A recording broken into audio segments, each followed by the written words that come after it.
Hello everyone, welcome to GoTarryn TV. I'm Taryn the Traveling Trainer here in the greater Atlanta area on this gorgeous, beautiful weather day that we're having here. And we wanted to welcome back Elsie Trawick to our show today, so she'll be joining us. And we're also going to be joined by, of course, our co-host Todd Stewart momentarily. If I could please, first and foremost, ask everyone out there, if you would please subscribe to our YouTube channel and like this video and leave us a comment and share it with all of your friends and family and loved ones. And when we return, again, we're going to be having Elsie Trawick. And remember that with GoTarryn Personal Training, it's your time, it's your investment, it's your life. Stay tuned, we'll be right back.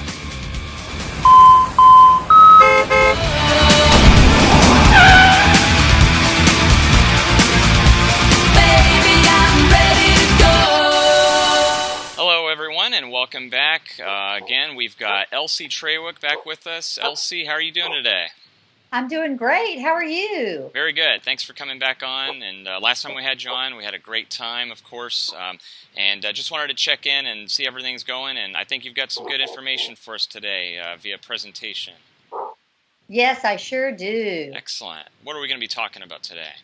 We are going to be talking about gluten, what it is, and why do I need to give it up?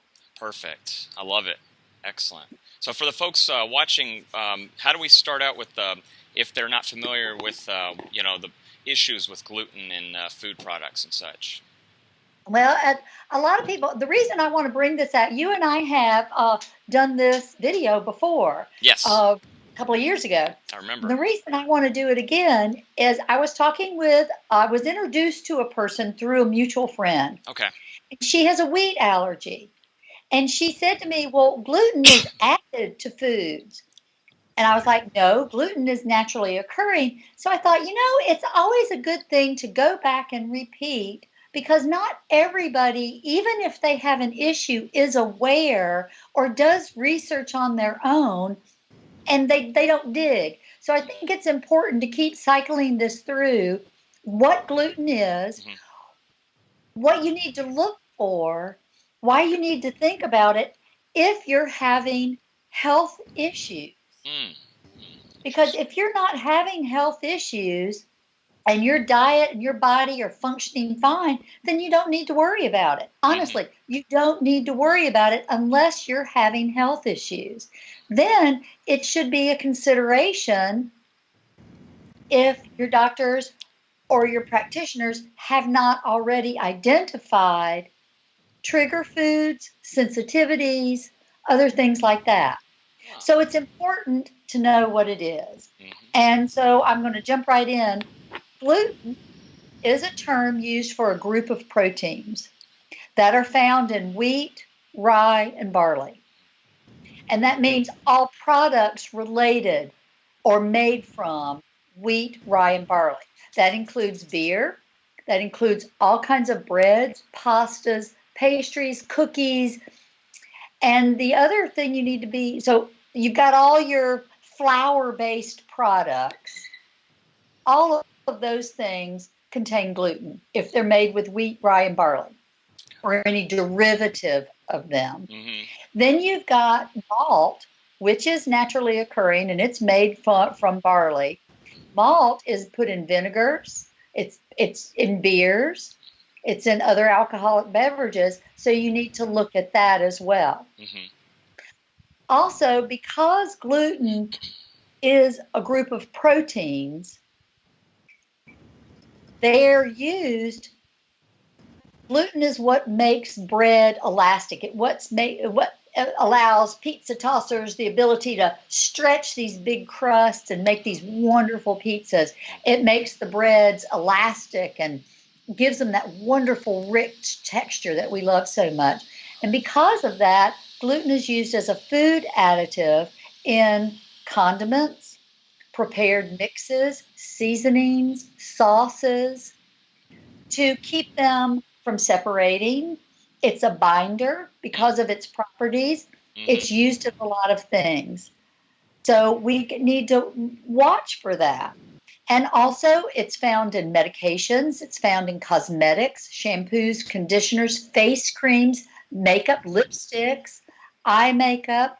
So it really is an invasive little ingredient, so to speak. So for those who are sensitive or celiac, it is really important to look at labels, know how to read labels, and understand the chemicals and other additives that gluten is in to be able to truly be gluten-free. And that's why I like to say being gluten-free is not necessarily just a diet. It is truly a lifestyle. Absolutely. Because if you're severely allergic, if you have celiac and you're just been diagnosed and your body is highly sensitive and reactive, you need to do everything you can to back away from products that contain gluten. And not all reactions are gut related. There's skin rashes, there's dermatological issues that are the result of a gluten sensitivity and allergy, but you may not have any digestive difficulties. That's not necessarily how it is always going to manifest. Huh. Wow. So there are celiac. Celiac is a genetic autoimmune disorder that occurs in reaction to eating gluten. The diagnosis is by a medical doctor through a blood screen. There's gluten sensitivity, which is what I am. I am gluten sensitive. I am not celiac. And gluten sensitivity is recognized as a distinct condition. It is not well identified. The symptoms can mimic those of celiac disease. However, there's no diagnosis of celiac disease. And the symptoms abate when living a gluten-free lifestyle. Then you've got your wheat allergy, which is an immune reaction to any of the hundreds of proteins found in wheat. And testing and diagnosis of a wheat allergy is done by an allergist. So you've got three conditions that all mimic each other. But a wheat allergy is not gluten sensitive. They are separate. But you have to be off wheat. And the woman who had the misconceptions about gluten has a wheat allergy. She is not gluten sensitive, so she doesn't necessarily need to be aware of where gluten is in other products. So it's important that if you have issues, you go to a doctor, seek a diagnosis, and if it's not celiac, then start looking at other things you are eating. Go to an allergist, get your food allergens and your environmental allergens tested so that you know what to look for.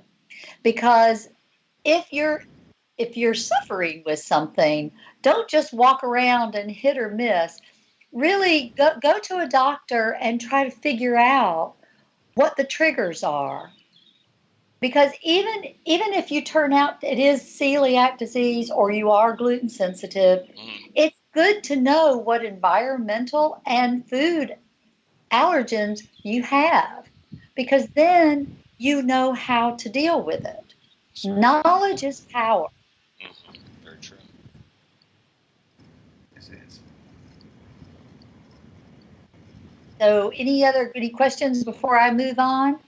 Todd, Continue. Todd, have you dealt with any of those issues or know of anybody? Or what's your take on gluten-free foods? I've been last several years. I've been having a leaky gut, and it's just like Elsie was saying, it's in everything. So I haven't been diagnosed. It's just from my experience, and sometimes I won't have a problem, and just every now and then, it's just things come up.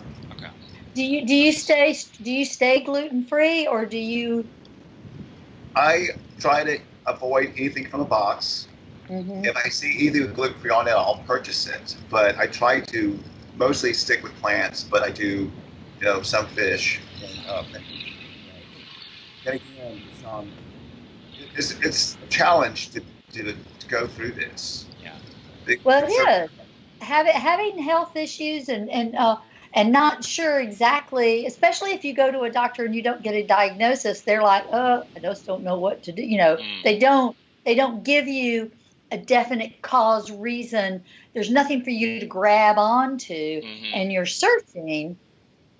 It makes it very difficult. And leaky gut is a very severe disorder. Is very debilitating. It creates a whole situation around it, and especially if you don't know what's causing it, it makes it difficult because you feel kind of lost. Not you feel kind of lost. You do feel lost, and you feel left out because you don't know where to go and how to deal with it.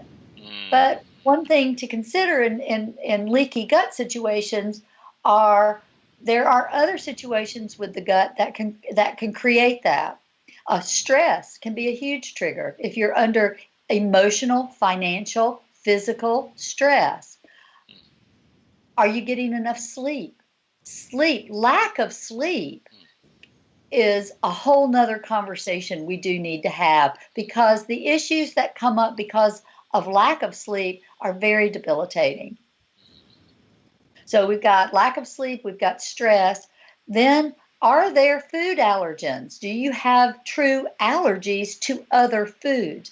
Environmental allergies like mold, tree pollen, grasses, especially here in the South, and with climate change, our planet heating up, the dust, right now the leaves are starting to crinkle up and come down. We've got leaf mold. All of that can play into how your body's reacting. SIBO, small intestinal bacterial overgrowth. A lot of people are running around out there with SIBO, don't know it, don't realize it, and it's a huge cause of leaky gut. I had no idea there was so many things affecting it. I just thought it was just food allergies. No. There's a whole there's a whole new world out there, and as people continue to not feel good, have issues with their gut, more and more, it's getting more and more attention, which is critical, because the more attention it gets, the more people take it seriously and realize it's real. It's a real issue. I was amazed when I got on and started just Googling certain things, how many people live with symptoms and do not understand or know why they have these symptoms, and they're not getting help. So I think the study of nutrition, the study of how our body works, even though we think we've done all of that, is still brand new. We're still stumbling across things. And so it is very important to ask, when you go to a doctor, ask questions. Ask questions. Get out there on the internet. Not all the information on the internet is accurate or correct, but get out there and do your own research, so you have something to go by to ask questions of your doctor. And see what they say, because if you're having digestive difficulties, leaky gut, any of this, and your doctor is not talking about your poop, go to a new doctor. So, and you got to look at these things. And some of us don't want to look in and think about it. It's like it's taboo, but it's part of taking care of yourself. And taking care of yourself is critical, because we all want to be happy and healthy. But you can't be happy and healthy if you don't feel good. Right. Yeah. Just like exercise. People focus on, they're like, if I get out and I exercise and I do this and I do that and I do this, that is part of taking care of yourself. The rest of it is, let's look at it all. You've got your physical health, your emotional health, your social health, your financial health, and your spiritual health.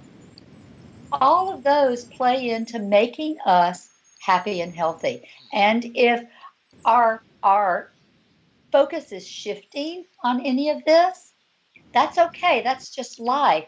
But remember, there are 5 parts to being a happy, healthy person.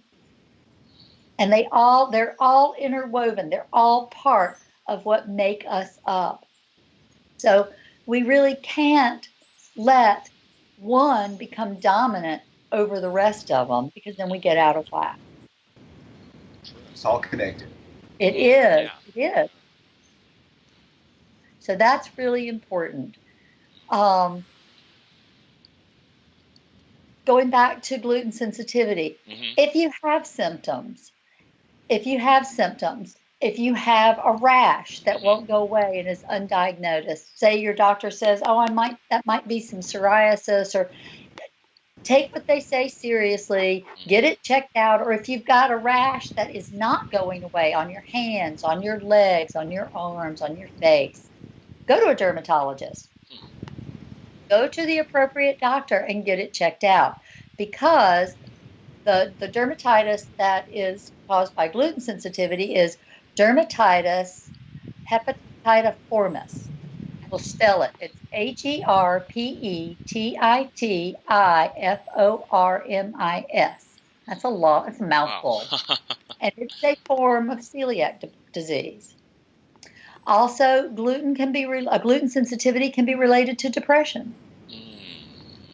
A vitamin deficiency, anemia, fatigue, migraines, joint pain, skin rashes, like I've said before, depression, chronic constipation, chronic diarrhea, abdominal pain and bloating, acid reflux. So brain fog is a symptom of gluten sensitivity. I haven't heard brain fog in a while, but that's, yeah. Brain fog is big, and a lot of people are like, I don't really understand what that is. And that is like you really are kind of like on a trip. You're like, wow, I just can't seem to pull it all together up there. And sometimes you don't realize, because we function along with this brain fog, and we just think it's kind of like, okay, everybody else is doing this too, until you clear it up, and then you're like, wow, I can see clearly now. A whole new definition to that song. It becomes apparent. So, but if you have these symptoms or any of these symptoms, go gluten-free. Go gluten-free for 10 to 15 days. Preferably, it'd be great if you did it for 30 days, because then you really can see and tell a difference.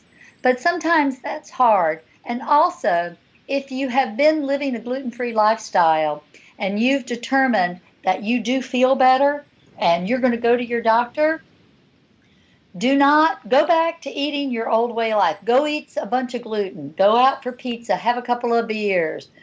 Do things, because you can get a false negative test if you've been gluten-free and strictly gluten-free. You go to your doctor, you get the blood test, you can have a false negative. So it's important to go back to your regular diet before you go back to your doctor for any kind of testing regarding gluten. And that includes allergies, if you're going to an allergist as well.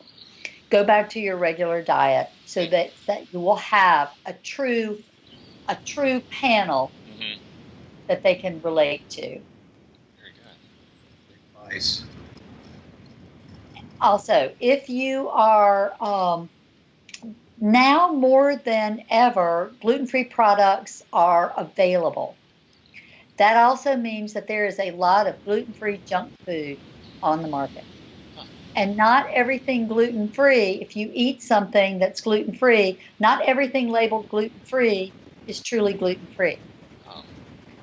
So look for the gluten-free certified foods.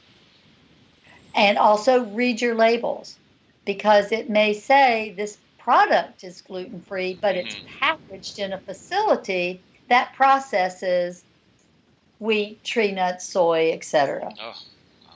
And that's another reason it's important to get your food allergies and environmental allergens done as well, to see if there are other trigger foods that you may have issues with, which is important to read labels, especially if you're using protein powders for smoothies, eating energy bars, eating meal replacement bars, snacking on cereals or prepared foods. So there may be other trigger foods in the things you're buying, so it's important to read the label. and understand what you're looking for.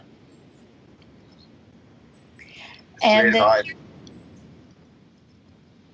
thirdly, it's important to realize that typically autoimmune issues come in pairs. So you want to start looking at what you may have. Sometimes if you have one food sensitivity, you will have another. So not everything is going to come back, and once you go gluten-free, it's like, oh, the world is bright and cheery again. It's a process. You may it may take you a while to go through this process to figure out what your trigger foods are. Also, if you don't have a strict food allergy, if you're just sensitive, go off those foods. Just go off for them for 30, 60, 90 days, then bring them back in, because our body is sensitive. And especially if you've been battling issues for a while, you've hypersensitized your body. So it's very important to give it some downtime, let it rest, let it heal, and then slowly bring back some foods you want to try back into your diet. And it may take a while. You may be able to with no problems, or you may have a few issues and have to ease your way back into it. I am sensitive to dairy. I'm not allergic to it, but if I take too much in, I have a reaction. So I just have to be very careful about how much dairy and what dairy I have.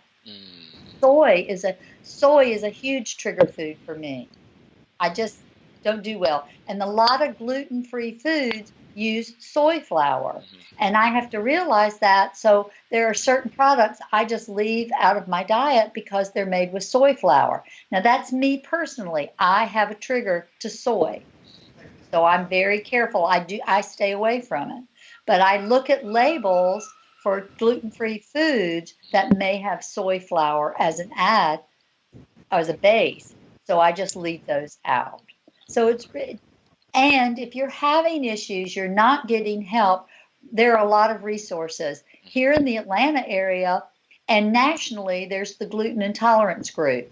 They have a great website. They have a lot of resource materials. It is a great resource for gluten-free information. There are a lot of good books out there now that are really helpful. Gluten-Free for Dummies is a great resource book. Reach out to a practitioner like me, a wellness practitioner or a health practitioner that will work with you. My specialty is gluten-free, so call me if you have any questions. Also, you can email me. Or there are other practitioners out there that work in the gluten-free environment. Here in the Atlanta area, we have Gluten-Free Gigi. She's wonderful help and has a great website. Paleo Mom has a lot of tips and recipes out there too for gluten-free, even though she is strictly paleo. So there are a lot of resources out there that really can help. And don't go it alone. If you're new to this and if you're struggling and having issues, don't stand on your island and say, I can do this, I can do it. And don't suffer in silence. Reach out and get help. It is just really important to do that. Very good, Elsie. That's wonderful. Well said. And Elsie, you mentioned they can call and email you. Can we go ahead and plug your phone number and email and other ways to contact you? Yes, my office phone number is 404-315-7665, and my email is elsie@elsietrawick.com. Perfect. Okay, and we'll make sure we get that on the screen for the viewers here when we fade to black momentarily. But Elsie, that was wonderful. This is a great way to kind of just reiterate gluten-free information and tell people the importance of and the value of how they could be aware on gluten. So we really appreciate, every time you come on here and do these podcasts with us. So if it's okay, could we please get you back on next month and do another check-in and chat about another presentation follow-up? Next month, I want to throw a pitch for this. I am starting a Whole30 coaching class. The Whole30 is an excellent elimination diet, and they actually have opened up their coaching program, and so I'm applying Great. I'm going to go through the process to become a Whole30 coach. Nice. But I am going to start a small coaching class. Perfect. It'll be, I'll have one online and one live. Okay. And it will be doing the Whole30 diet, understanding it, going through it. So I'd love to do a segment on elimination diets, why they're useful, why should you do that, what do they mean to me, and what are the benefits of elimination diets. Because elimination diets are a great way to reset your body, no matter what your situation is. Excellent. That's great. And you know what? That'll tie in perfectly next month in November as a preparation for Thanksgiving, because we got the holidays coming up where people like to overeat and gorge, and we're all, myself, I'm guilty of it. So that'll be a perfect time to insert that in to kind of like preventative maintenance and hit people off like an initial attack to head off before the holidays get here. That's great. I love it. Let's do that. Wonderful. Excellent. Well, for the folks out there, if you want to get with the Whole30 with Elsie, you got her contact information. Again, it's coming up on the screen when we end the show. But Elsie, again, thank you again. As always, we really love having you here. The 30 minutes with you just flies by way too quickly. And, again, we'd love to talk to you soon, and enjoy the rest of your day, and have a happy weekend, too. Thanks. You too. It's great seeing you. Bye-bye. Thank you. Bye-bye, everybody. And here comes Elsie's contact information.